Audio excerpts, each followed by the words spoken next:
how is that works and what is the use of this design pattern. Let's go now and collapse these folders, and I will create a new folder. I will name it as repositories or repository. So repository folder.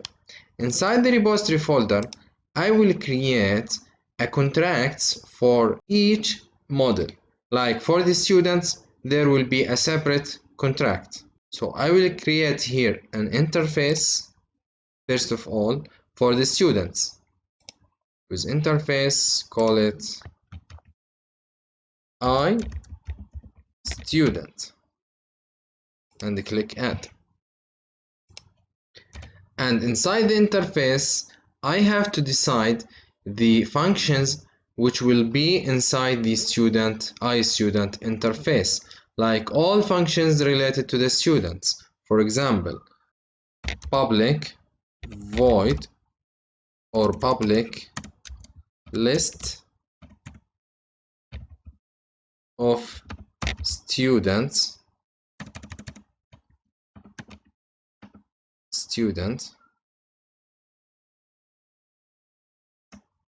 and this, for example, get all students.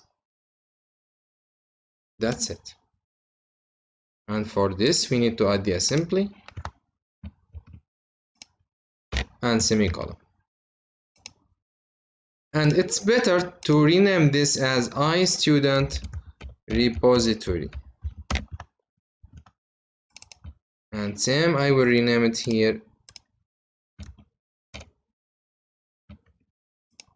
This method get all students will return all students. So all students are a list of students. So we need to use the list as I explained in the C#.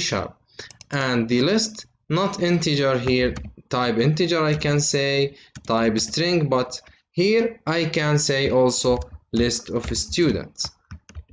As I explained in the C# that I can have any data type here. And also let's add another method like public void add student.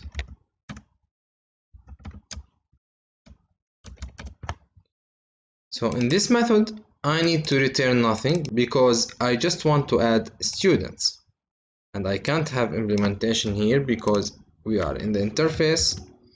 And let's take another method for the student like public delete, and it's void also, and that's it. And we can add any new method we want, and we might get back to this interface and update and add new methods. Now this is just a contract, so we need now to create another class, normal class, to implement this interface. I will call it student repository. And this class, as I explained in the object-oriented session, how we can do the inheritance or how we can implement an interface. So here I want to say this class should implement the iStudent repository. And simply I can just click here to implement the interface and see how is the implementation. So the add student, I can write the code here, and also for the delete I can write my code here, and also for the list of students. So here I can write the logic or the code. For example, get all students. So now I need to deal with the entity framework in order to get my students. How I can do that? First thing we need to do is to create an instance from our database context. This instance should be a read-only instance because I don't want anyone to edit this instance, and also should be a private. So I need this instance to be accessed only inside this class, and it is not editable. So I will say private and then read only in order to say that this object which I'm going to create now is not editable. And the type of this object is application db context or application context, and I have to add the necessary,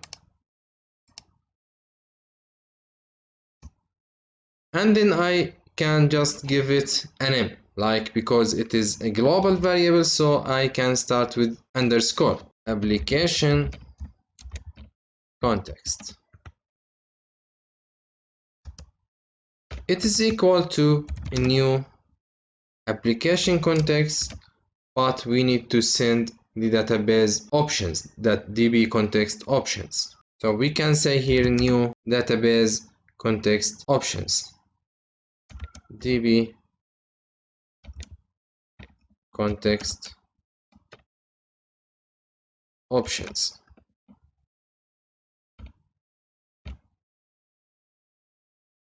And to avoid the redundant code, so we can remove this and we can simply say that please add this.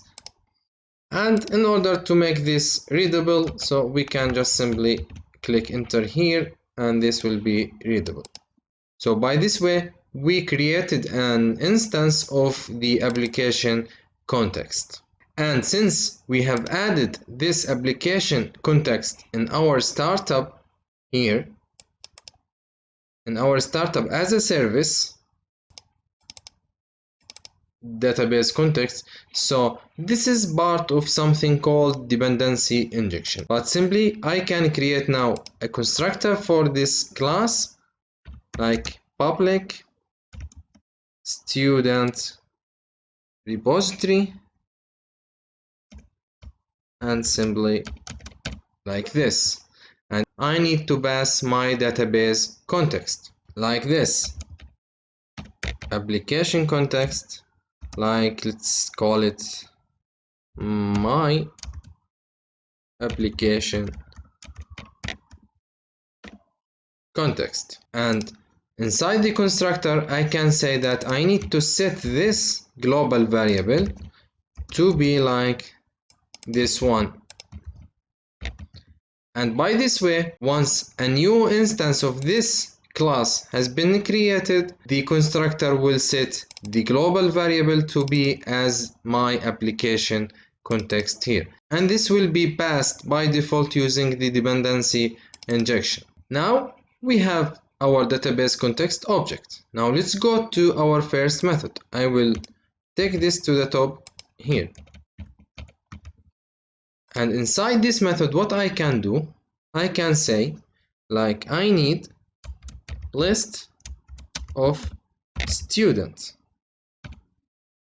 or let's give it a name like student lst list, for example, equal. Now I will use the entity framework and I will use the link queries in order to get the list of students.